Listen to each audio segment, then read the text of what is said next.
안녕하세요. 상큼한 시사방송 시사플러스 시플입니다. 오늘 김태형 선생님을 모셨습니다. 선생님 너무 오랜만에 뵀는데요. 네, 오랜만입니다.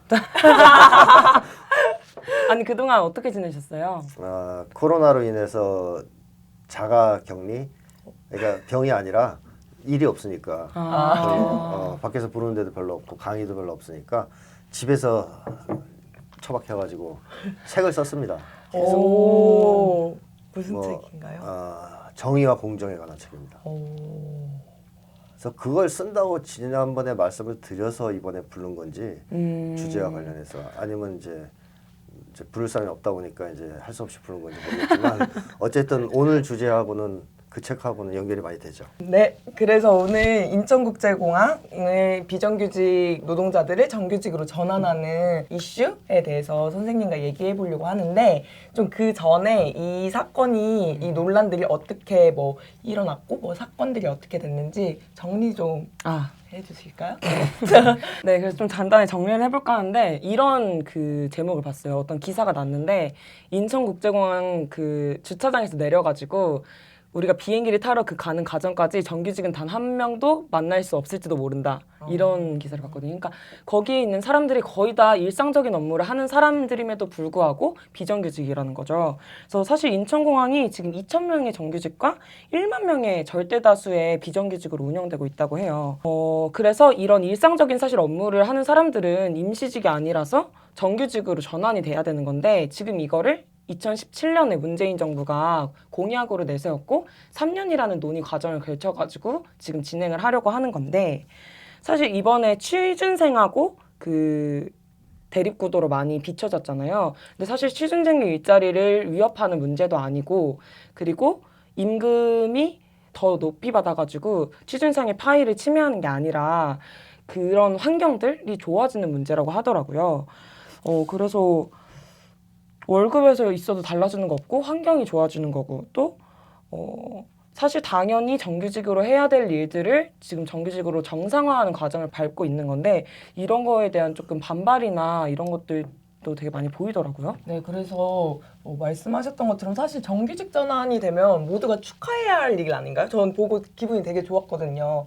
사실 문재인 대통령께서 처음에 공약을 했는데 너무 이게 진척이 안 돼서 너무 아쉽다가 그 이번에 정규직으로 전환된다는 소리를 듣고 너무 잘 됐다 이렇게 했는데 이게 논란이 되더라고요. 뭔가 축하받고 사람들이 응원해 줄 줄 알았는데 그래서 왜 이렇게 논란이 될까? 약간 생각해 봤는데 언론에서 일단 너무 가짜뉴스, 너무 자극적이고 그리고 뭔가 뭐라 그래야지 확인되지 않은 내용들을 무조건 자극적으로 계속 뽑아내고 그런 속에서 특히 청년들의 분노, 그리고 제가 나이가 25인데 그 제 나이대가 다 취준생이다 보니까 그 이 나이대 친구들이 엄청나게 분노를 또 많이 하더라고요. 그래서 제 후배 같은 경우에는 후배한테 연락이 엄청 많이 왔다는 거예요, 친구들한테. 그래서 왜? 이랬더니 그 청와대 청원 있잖아요. 그거를 제발 좀 해달라. 이거 꼭 같이 해주라. 이런 식으로 해서 카톡이 몇 개가 왔다는 거예요. 그런 거라든지 아니면은 뭐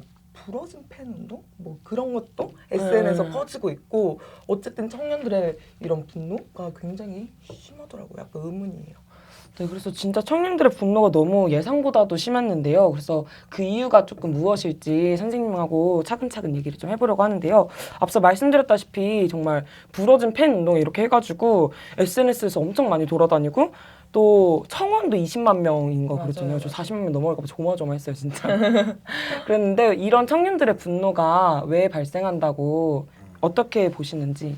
그 원인을 저는 아주 여러 가지를 얘기할 수 있는데 굵직한 것만 꼽아도 3개거든요. 근데 그거 다 얘기해도 됩니까? 좋아요.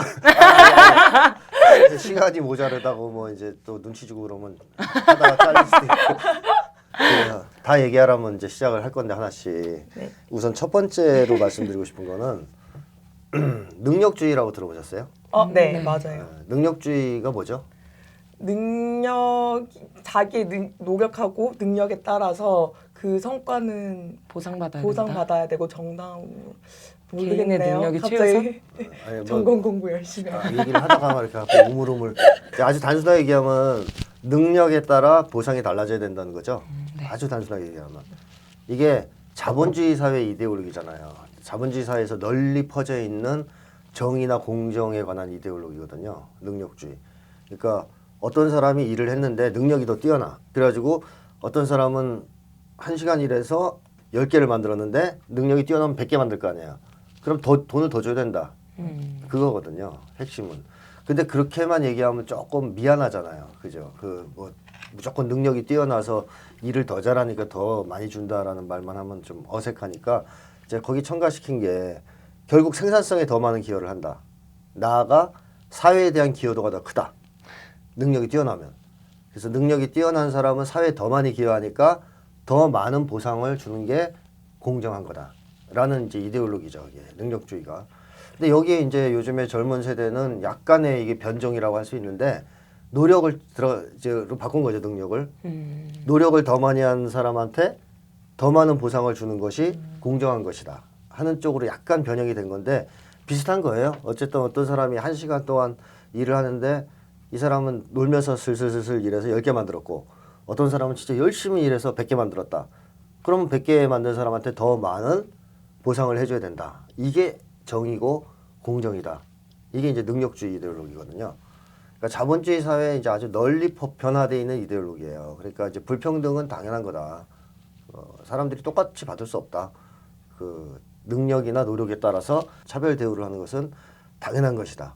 즉 사회적 평가가 달라져야 된다 하는 주장인데 문제점이 뭐라고 생각하세요? 여기에 대한 문제점? 능력주의의 문제점. 전공 시험 보는 기분이에요, 교수님이랑. 다른 출연자들은 안 물어보나 봐요. 네. 네. 질문이. 그래서 잘 안 부르셨군요.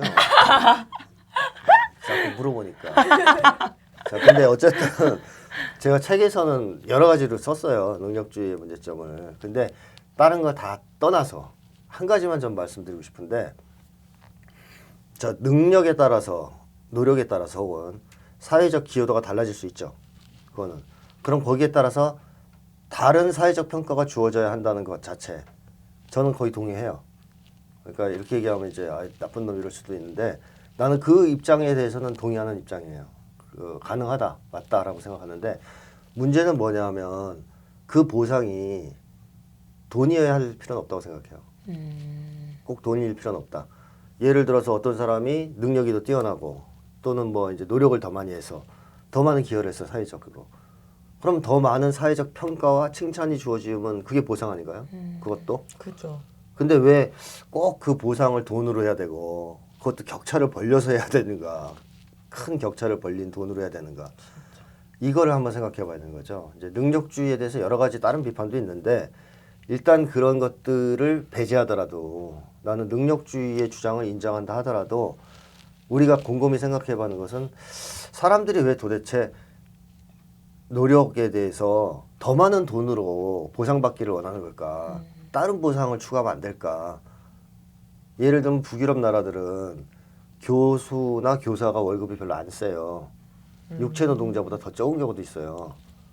너무 좋다. 예. 근데 그 사람들은 그러면 미쳤어요? 교사 되려고 그러게? 노동을 하지. 근데 왜 교사가 되려고 하는 사람이 있단 말이에요. 그러면 왜 이 사람들은 보상을 못 받는 건가요? 아니면 보상을 받는 건가요? 보상을 받아요. 왜냐하면 북유럽에서도 교사 이런 사람들은 굉장히 많은 사회적 평가와 존경을 받아요. 명예가. 예, 명예 같은 게 있어요. 그러니까 돈을 좀 적게 받아도 그런 명예에 의해서 보상을 충분히 누리는 거죠. 그러면 이제 이거는 능력이나 노력을 기울여서 뭐 자기가 교사가 됐다. 열심히 공부해서 거기에 대해서 충분한 보상이 주어진 거 아닙니까? 그죠. 근데 한국은 그런 발상이 없고 모조리 다 자기 노력이나 능력에 대해서 모조리 다 돈으로 보상을 받아야 된다고 생각해요. 그러니까 이걸 한번 생각해 봐야 되는데 왜 그렇게 됐을까요? 물질 만능주의. 왜 꼭 돈으로 보상을 받으려고? 사실 그 막 박근혜 정부 때도 그런 거 있었잖아요. 성과급 이런 거 있잖아요. 약간 자, 그래서 그 저번에 월북한 심리학 때 사실 얘기했었는데 다 까먹으셨죠 그 사이에. 근데 이번 책에서 이걸 집중적으로 또 다시 다뤘으니까 다시 말씀드리면 또 책 열심히 읽어야지. 한국은 돈이 없으면 두 가지 문제가 생기잖아요. 일단 생존이 문제가 생기죠. 네. 생존 불안이라고 내가 얘기했던 거. 그렇죠? 생각나시죠? 네. 그러니까 뇌에 저장해 놓으면 사라지진 않아요. 꺼내기가 힘들 뿐. 자, 근데 어쨌든 그건 딴 얘기고 생존 불안이 있단 말이에요. 돈 없으면 당장 죽을 수가 있어요. 자본주의 사회에서는. 특히 한국처럼 개인의 생존을 개인에게 맡기는 사회에서는 돈을 못 벌면 곧 생존이 위태로워지죠. 두 번째 또 이유가 있죠. 하나 더 있죠. 지위 불안? 네, 존중 불안. 아, 맞다. 그러니까 이제 존중. 뭐 비슷한 얘기인데 자, 돈이 많냐 적냐에 따라서 뭐가 달라져요. 사회적으로. 평가. 평가가 달라져요. 그러니까 존중의 수준이 달라져. 돈을 못 벌면 무시당하는데 맞아요. 돈을 좀 많이 벌면 이렇게 존중받잖아요. 이게 진짜 존중이냐 아니냐를 떠나서 따라서 돈을 못 벌면 못 벌수록 존중 불안이 심해져. 돈을 많이 벌면 많이 벌수록 존중받을 가능성이 높아진다고 생각해요. 사람들은. 자, 생존 불안, 존중 불안이 다 돈과 관련 있죠. 돈을 많이 벌어야지 이게 불안이 조금이라도 방어가 되거나 줄어들 수 있죠. 그러니까 한국 사회는 그냥 모든 사람들이 다 돈에 집착하는 사회가 된 거죠. 이 불안이 너무 심해서. 그런데 이 조건에서 보상을 다른 거로 해주겠다. 생존 불안조차 지금 해결이 잘 안 되고 있고 존중 불안도 심한 상황에서 보상을 딴 거로 해주겠다면 받아들이겠어요, 사람들이? 안 받아도 안 받아들이는 거예요. 돈 내놔라, 돈. 돈이 있어야 내가 지금 이 불안에서 좀이라도 벗어날 수 있는데 돈 말고 딴 거 주는 거 소용없다 이거죠. 사회적 명예 이거 필요 없다 이거야, 돈 없으면. 그래서 능력주의가 나는 사회주의에서도 필요하다고 봐요. 더 많은 노력을 하거나 더 많은 능력이 있어서 기여도가 높으면 더 높은 평가가 주어진 건 당연하다고 봐요. 근데 거기서는 돈으로 안 하잖아요. 안 해도 되잖아. 왜냐하면 생존 불안이나 존중 불안이 돈과 관련이 없기 때문에.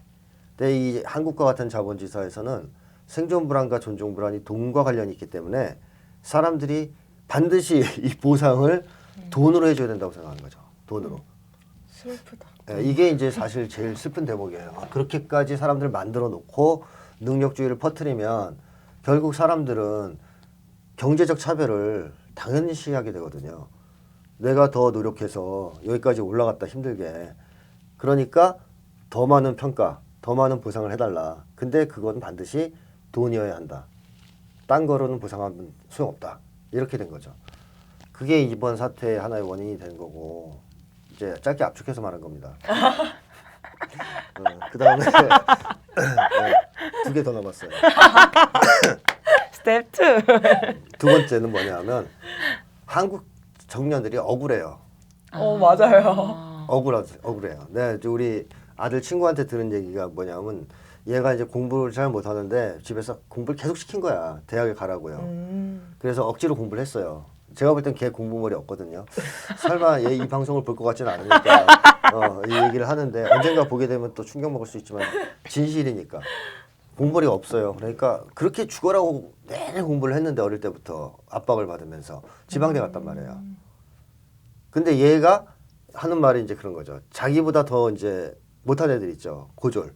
우리 아들이 고졸인데 이 자식 자기 친구를 두고 하여튼 그런 얘기를 하면서 고졸 애들이 자기랑 똑같은 월급 받는 건 인정할 수 없다는 거예요. 그래서 그 이유가 뭐냐. 자기는 미친 듯이 공부할 때 힘들게 공부할 때 걔들 놀았다는 거죠. 근데 물론 이게 맞냐 과연 뭐랄까 좋은 대학 간 애들은 진짜 열심히 공부했고 안 간 애들은 공부를 안 한 거냐 하는 거는 단정 지을 수는 없죠.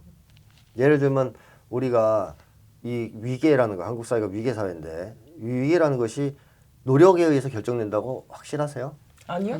이재용은 제일 높은 위계라고 볼 수 있는데 한국에서 노력에 의해서 거기 올라갔나요? 아니요. 그건 아니잖아요. 불법으로. 수많은 변수들이 있잖아요. 그렇죠? 네. 뭐 예를 들어서 공부를 못하는 사람들, 그래서 대학에 못 간 사람들이 정말 노력을 안 해서만 그렇다고 보기 힘들 수 있잖아요. 불우한 가정에서 태어났다든가 뭐 여러 가지 여건상 안 좋아서 이제 진작에 뜻을 접었다.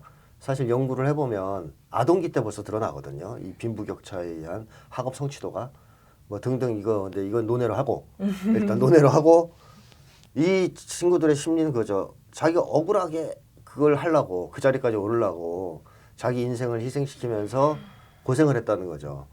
따라서 거기에 대해서 합당한 보상을 하라는 거예요. 근데 그 보상은 뭐여야 된다? 반드시 돈. 돈이어야 된다 이거죠. 다른 보상은 필요 없고 돈이어야 된다. 그러면 나보다 아래쪽 위에 있는 애들은 나보다 노력을 덜한 거죠. 따라서 걔들은 나랑 똑같은 돈을 받으면 안 돼. 안 돼. 이건 불공정해요. 근데 아까 북유럽 얘기를 했지만 북유럽도 육체 노동자보다는 교사가 공부를 더 열심히 했을 거 아니에요. 그죠. 그렇죠? 육체 노동자는 주로 헬스장 가서 이걸 했겠죠. 그러면 이 노력이 다른 건가요? 이 육체 노동자가 이게 헬스하는 노력과 혹은 목수가 이거 미는 노력과 거기에 기울인 노력과 공부하는 노력이 서로 그렇게 다른 건가요? 진짜. 뭐 꼭 다르다고 사실 얘기할 수 없죠. 근데 어쨌든 한국에서는 이제 주로 공부해서 좋은 대학 가야 이제 좋은 직장을 얻으니까 공부를 열심히 했을 거란 말이에요. 근데 문제는 얘네들이 공부를 하고 싶어 하는 게 아니라는 거예요. 맞아, 나도 이런 걸 감내하고 공부했다. 그렇죠. 이런 데서 억울함이. 자기가 정말로 하고 싶은 거를 하기 위해서 공부를 열심히 했으면 그거 억울하지 않아요, 별로. 그래서 꼭 그 뭐랄까 자기 위치에 도달했을 때, 목표에 도달했을 때 보상을 달라고 요구하지도 않아요. 돈으로 그것도. 그러니까 저 같은 경우에는 심리학을 하고 싶어서 한 거거든요. 그러니까 하는 과정이 그렇게 억울하진 않았어요. 물론 대학 가서는 좀 억울했는데 이상한 걸 가르쳐가지고. 근데 내가 혼자 공부할 때는 억울하지 않았단 말이에요. 재밌어서 한 거니까. 그래서 심리학자가 됐어요. 그럼 거기에 대해서 보상을 내놔라. 그것도 돈으로. 그런 생각은 없어. 왜냐면 내가 하고 싶은 걸 했기 때문에. 그 노력하는 과정도 억울하지 않으니까. 그래서 나보다 덜 노력한 사람이 설사 있다 치더라도 그 사람들이 반드시 나보다 경제적으로 덜 받아야 된다는 생각은 없고 자기가 정말로 원하는 목표, 그런 원하는 인생을 살았다면 억울하진 않을 거 아니에요.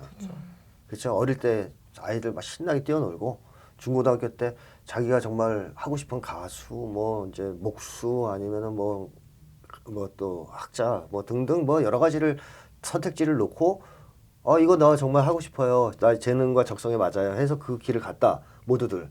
그랬다면 그 사람들이 자기가 걸어온 인생이 그렇게 힘들고 억울하다고 생각 안 할 겁니다. 맞아요.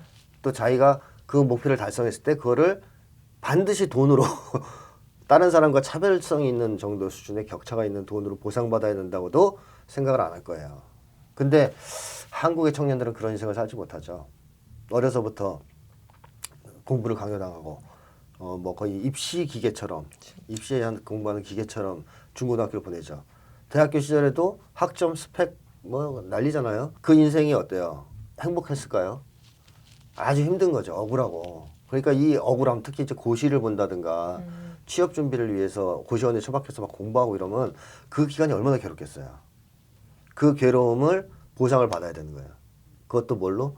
돈으로. 딴 거로 보상받으면 안 되고. 아까 얘기했지만 한국은 돈 아닌 다른 보상을 생각하지 않는 사회니까. 그래서 돈으로 보상받아야 되고 나보다 더 노력을 안 한 것 같은 사람들, 덜 나보다 억울한 것 같은 사람들은 나보다 적게 받아야 돼요. 그게 공정한 거죠. 그래서 이제 두 번째 이유가 나오는 거죠. 한국 사람들이 대부분 특히 청년들이 억울한 인생을 살아왔다. 따라서 억울함을 기준으로 모든 걸 바라보는 게 있다 이거죠. 그래서 자기가 제일 억울해요. 대부분. 다들 불행하고 힘들게 살아왔기 때문에 다른 사람의 억울함은 잘 못 봐. 통상 젊은 사람들 그렇게 얘기해요. 공부 못한 애들은 놀았다 이거예요. 그 사람들의 억울함은 생각 안 하는 거죠. 그 사람들도 억울함이 있을 텐데. 그러니까 자기가 제일 억울해. 그러니까 나의 고통이 제일 크고 내 억울함이 가장 강하기 때문에 나는 거기에 대해서 응당한 보상을 받아야 된다 하는 입장이에요. 이게 이제 이 공정에 대해서 억울함을 기준으로 공정함을 바라보는 데 영향을 미치는 두 번째 원인이라고 할 수 있고, 그다음에 마지막 원인은 아까도 얘기했듯이 생존 불안과 존중 불안이 굉장히 심한 사회인데 한국 사회가, 그게 한국 사회 같은 경우에는 위계 사회잖아요. 근데 위계 사회라는 게 옛날에도 위계 사회였잖아요. 조선시대나 이럴 때도. 그죠. 그때도 뭐 지주와 농민, 지주 농민, 그다음에 뭐 천민 이런 식의 위계 사회였지 않습니까? 네. 근데 그 당시에 기본적으로 단순해요. 계급적 위계예요. 지주와 소작인 뭐 이런 식의 단순한 양대 계급이 이렇게 싸우는. 근데 요즘의 위계는 어떤 겁니까? 층이 아주 많죠. 제가 지난번 계속 얘기하지만 이번 책에서도 그 주제를 집중적으로 다뤘는데 한 예를 들면 100층짜리 위계라고 보시면 돼요. 옛날같이 지주 소작인 위계가 아니라 층이 100개 정도 돼요. 아찔하다. 아찔하죠. 뭐 예를 들면 육체 노동자만 하더라도 대공장 노동자, 중소기업 노동자, 그 밑에 영세하청기업 노동자, 거기에 또 비정규직 등등으로 층이 쫙 갈립니다. 근데 왜 이렇게 한국이 다층적 위계 사회가 됐어요? 그거는 대답 안 하시려고 지금 눈에 힘 주시는데 소득 격차가 벌어져서 그렇잖아요. 맞아요. 그 맞아요. 지난번 생각났어요. 예, 지난번 다 잊어먹었죠. 너무 오랜만에 부르니까 이런 일이. 80년대만 해도 대기업과 중소기업 간 임금 격차가 어느 정도 되냐면 대기업이 100만 원 받을 때 중소기업 90몇만 원 받았어요. 80년대에는. 그러면 대기업 다니는 사람 노동자와 중소기업 다니는 사람이 직장인이 서로 우리가 다르다고 생각할까요? 아니에요. 그런 생각 없겠죠. 우린 다 같은 그냥 노동자인 거죠. 대기업 다니느냐 중소기업 다니느냐 차이만 있을 뿐 그건 중요하지 않아요. 밖에서 그 사람들을 볼 때도 똑같이 봐요. 대기업 중소기업 다니는 거 상관없이 그냥 화이트 칼라 노동자 이렇게 보겠죠. 근데 오늘날에는 대기업 노동 직장인이 100만 원 받으면 중소기업 다니는 직장인 얼마 받죠? 한 60, 52에서 60 사이. 그 정도 받아요. 그러면 두 사람이 서로를 볼 때 같다고 볼까요? 아니에요. 너랑 나랑은 급이 달라. 이렇게 보겠죠, 서로. 그렇죠? 그리고 밖에서 이들을 볼 때도 다르게 보겠죠. 대기업 다니냐, 중소기업 다니냐. 이거 위기가 생기는 거예요. 그 전까지는 대기업, 중소기업 노동자는 위계가 없었어요. 같은 노동자 안에 속했지. 근데 이게 위계화되죠. 그러니까 소득 격차가 벌어지면 위계화가 생깁니다. 착착착착. 정규직과 비정규직도 왜 위계가 돼요? 일단은 뭐 직업 안정성도 문제가 되지만 임금 격차 크단 말이에요. 정규직에 50몇 %밖에 못 받아요. 그럼 이거는 위계가 돼버려요. 정규직, 비정규직은 급이 달라지는 거예요. 자, 이렇게 위계가 착착착착 만들어진단 말이에요. 소득 격차 때문에. 그러면 다층적 위계 사회다, 100층짜리. 이런 사회라면 50층에 속한 사람은 어떨까요? 위쪽 위계에 있는 사람들한테 뭘 느낄까요? 박탈감. 열등감, 박탈감 이런 거 느끼겠죠. 위에 있는 위계 쪽 사람들을 대할 때 열등감 느껴요. 특히 위에 쪽 위계에 있는 사람들이 자기 무시하고 함부로 대하고 막 이럴 거 아니에요. 그거 한국 사람들 많이 경험할 거 아닙니까? 갑질도 경험하고 그때마다 굉장히 열등감 느끼겠죠. 자, 이 열등감이 심해지면 사람이 뭘 추구해요? 반대의 급부로 뭘 원하게 돼요? 우월감을 원하게 되죠. 이 위계라는 게 우열 관계잖아요. 우월감과 열등감이 얽힌 우열 관계거든요. 그러니까 50층에 있는 사람은 위쪽 사람들한테 열등감을 느끼고 자기보다 아래층 사람들한테는 우월감을 느끼죠. 그러니까 열등감이 아예 없다면 우월감을 추구할 이유가 없어요. 근데 열등감을 느끼기 때문에 우월감이 필요해요. 그러니까 다층적 위계사회, 그러니까 100층짜리 위계사회에서 살아가는 사람들은 어느 층에 살든 간에 필연적으로 우월감을 추구하게 돼 있다는 겁니다. 열등감 때문에. 그러니까 어느 층에 있어도 열등감이 있잖아요. 그러니까 한국 같은 경우에는 조금 잘 사는 사람들도 다들 재테크 하시잖아요. 그렇죠. 주변에 보면 다들 재테크 하거든요. 저 사람은 생존 불안이 없는 것 같은데 그래도 재투자를 해요, 계속. 왜냐하면 이 사람들이 열등감을 느끼기 때문에 올라가려고 한단 말이에요, 자꾸 위로. 위계에서. 그래서 위계를 치고 올라가는 게 지금 한국인들의 주요 목적이란 말이에요, 인생의 목적. 그러면 위계에서 계속 열등감을 느끼면 반대급부로 우월감을 추구하는 경향이 더 커지죠. 따라서 우월감을 느낄 수 있는 대상을 필요로 하겠죠. 어느 위치에 있든 간에. 예를 들어 이번에 인천국제공항에서 정규직 혹은 이제 기존의 이 비정규직의 정규직화를 반대했던 사람들이 30층에 살고 있다고 쳐요. 한국 사회에서. 그럼 자기 아래쪽 위계가 필요한 거죠. 그게 없어지면 어떻게 돼요? 우월감은 느낄 데가 없고 열등감에만 시달리게 되죠. 즉 우월감을 보상하거나 방어할 수단을 상실하게 되는 거죠. 따라서 30층에 사는 사람들은 자기 아래쪽 사람들이 치고 올라가는 걸 좋아할까요? 싫어할까요? 싫어합니다. 왜? 아래쪽 사람들이 위계가 상승한다는 건 뭘 의미하죠? 내가 내 위계가 추락하는 걸 의미하죠. 내 위계. 이건 제로섬 게임이거든. 그러니까 올라오면 자기 추락하는 거예요. 혹시라도 자기 밑에 있는 사람들이 다 올라와서 자기 수준이 되면 자기는 뭐가 돼요? 밑바닥 위기에 위치하게 되죠. 이건 있을 수 없는 일이에요. 이 사람들 입장에서. 반드시 내가 우월감을 느껴야 될 대상이 필요한 거죠. 그래서 아래쪽 사람들이 올라가는 거 막는 거예요. 그럼 이렇게 생각할 수도 있잖아요. 30층에 있는 사람이 올라가려고 하면 되지 않을까, 위로. 근데 올라가는 게 쉽지 않아요. 그죠? 올라가는 거 쉽지 않아. 위에서 야, 이재용 넌 왜 이렇게 많이 받아? 네가 사회에 기여를 나만큼 해? 너무 많이 받는 거 아니야? 기여가 좀 나보다 많다 쳐도? 이렇게는 못해요. 잘리니까. 그래서 위로는 공격을 못 한단 말이에요. 그래서 아래를 갖다가 공격하는 거고 주로 아래쪽 사람들이 올라가는 건 막겠다는 거예요. 위쪽 사람들한테 내가 위로 치고 올라가는 건 못하지만 아래가 치고 올라가는 건 막겠다는 거예요.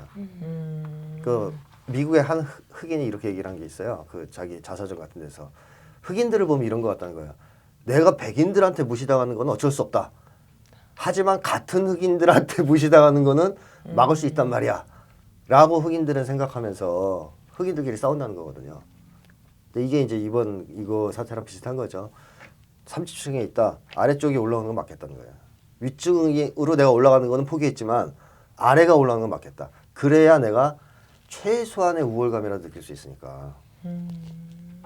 한번 그런 거 생각해 보세요. 내가 이제 제일 못생겼다고 생각하고 살아가는데 나보다 더 못생긴 사람을 발견했을 때 안도감 같은 거죠. 안도감. 그다음에 뭐 약간 우월감. 너 이런 인간들도 있네. 뭐 이제 내가 좀 더 낫네. 뭐 이런 거 있잖아요. 근데 그게 사실 굉장히 병적인 거잖아요. 그렇죠. 자기가 이렇게 열등감에 시달린다는 게. 근데 그 사회, 한국 사회처럼 층층한 다층적 위계 사회, 이렇게 100층짜리 위계 사회에서는 다들 열등감에 시달려요. 무시, 학대, 그다음에 갑질 이런 걸 당하며 살기 때문에 이 사람들은 자기보다 못한 사람 필요해요. 안 그러면 너무 힘들거든. 그래서 밑에 사람이 올라가는 거 막으려고 해요. 어떻게든. 그러니까 차별에 찬성하는 거죠. 근데 그 전에 약간 화만 많이 났었는데 왜 축하 안 해주고 이렇게 반응하지? 약간 화났는데 듣다 보니까 너무 슬프네요. 그러니까요. 요약을 다시 하면 세 가지예요. 하나는 능력주의 이데올로기를 돈 중심으로 해석하다 보니까 생긴 결과. 두 번째는 억울함에 대한 보상을 돈으로 받으려고 하다가 생긴 현상. 세 번째는 우월감, 열등감의 이 뭐랄까 고리 속에서 아래 위계가 치고 올라오는 걸 막으려는 심리. 다시 말하면 우월감을 상실하지 않으려는 심리. 이런 게 복합적으로 작용하면서 한국 사람들이 다들 지금은 자기 위계에서 한 걸음이라도 올라가길 바라고 아래쪽 위계에 올라오는 건 필사적으로 막으려고 하는 이 심리에 좀 포로가 되어 있다. 이렇게 정리할 수 있을 것 같습니다. 병들어 있는 느낌이네요.